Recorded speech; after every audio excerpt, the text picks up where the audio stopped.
খারিজিদের সামনে যদি আপনি বসেন, খারিজিদের বক্তব্য শুনতে শুনতে, খারিজিদের কথা শুনতে শুনতে একসময় আপনার ইমানের নূর চলে যাবে। এই ইমান নিয়ে ভালো মন্দ বিবেচনা করার সুযোগ থাকবে না। প্রতিটা জিনিস তার মূলের দিকে ধাবিত হয়। বাস্তব প্রমাণ নজরুল ইসলাম কাসেমি।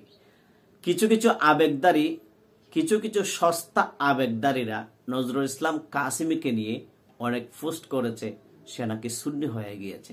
কেন? সে নবীজির শান, নবীজির আজমত, নবীজির মিলাদুন্নবী, নবীজির মিলাদ নিয়ে সে গুরুত্বপূর্ণ আলোচনা করে। এমনকি সে নবীজির শান ও আজমতের উপর খুবই গুরুত্বপূর্ণ আলোচনা রাখে। সে মিলাদ কিয়াম ও করে, সে সুন্নি। এই সস্তা আবেগদারী ব্যক্তিরা বুঝে না, তারা জানে না যে আমাদের শহীদ নুরুল ইসলাম ফারুকী রহিমাহুল্লাহ বক্তব্য দিয়ে গিয়েছিলেন যে কোনো ব্যক্তি কিয়াম করলেই তাকে সুন্নি বলা যাবে না। কারণ অনেক ওয়াহাবি মৌলবীরা সুন্নি সেজে সুন্নি মসজিদে ইমামতি করছে, সেখানে কিয়াম করছে, মিলাদ পড়ছে, একটা মাত্র উদ্দেশ্য টাকা ইনকাম করা। সো টাকা ইনকামের জন্য অনেক ওয়াহাবিরা সুন্নি সেজে সুন্নিদের মধ্যখানে প্রবেশ করে, কিন্তু আসল কিন্তু তাদের মূলের দিকেই ধাবিত হয়।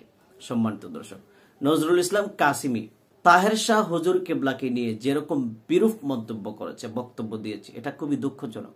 মানুষ টুপি পাঞ্জাবি পরে এত সহজভাবে একজন আলেমের প্রতি, একজন আওলাদ রাসূলের প্রতি এরকম মিথ্যারূপ আচরণ করে, মিথ্যা প্রচার করে, সেটা ওনাকে না দেখলে বোঝা যাইত না। ওনার বক্তব্য এমনভাবে ইমোশনাল হয়ে মানুষের কাছে প্রকাশ করছে যেন উনি সত্যতা নিয়ে বসে আছে।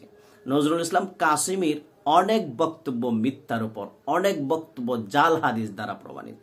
সম্মানিত দর্শক, সো আমি নজরুল ইসলাম কাসেমি সাহেবকে বলবো, আপনার এই বক্তব্যের মধ্যে ন্যূনতম সত্যতা নেই। যদি সত্যতা থাকে রেফারেন্স ভিত্তিক বক্তব্য তুলে ধরুন। কারণ একজন আওলাদ রাসূলের প্রতি এরকম মিথ্যারূপ আচরণ করার অধিকার আপনাকে কেউ দেয় নাই। কারণ একজন আওলাদ রাসূলের উপর মিথ্যারূপ আচরণ করার কারণে ধ্বংস অবধারিত। আজ অব্দি পর্যন্ত আওলাদ রাসূলের ব্যাপারে যারা মিথ্যারূপ করেছে তারা আমরা দেখেছি বাংলার জমিনে ধ্বংস হয়ে গিয়েছে, লাঞ্ছিত, অপমানিত হয়েছে।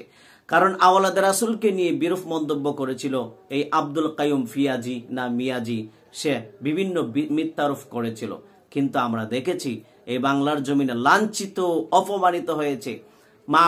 মাহফিলের জন্য দাওয়াত দিয়ে গিয়ে ঘরের মধ্যে আটকিয়ে তারে লাঠি দিয়ে আঘাত পর্যন্ত করেছে, রক্তাক্ত করেছে। সো আওলাদ রাসূলের ব্যাপারে বক্তব্য দিতে একটু হিসাব করে করুন।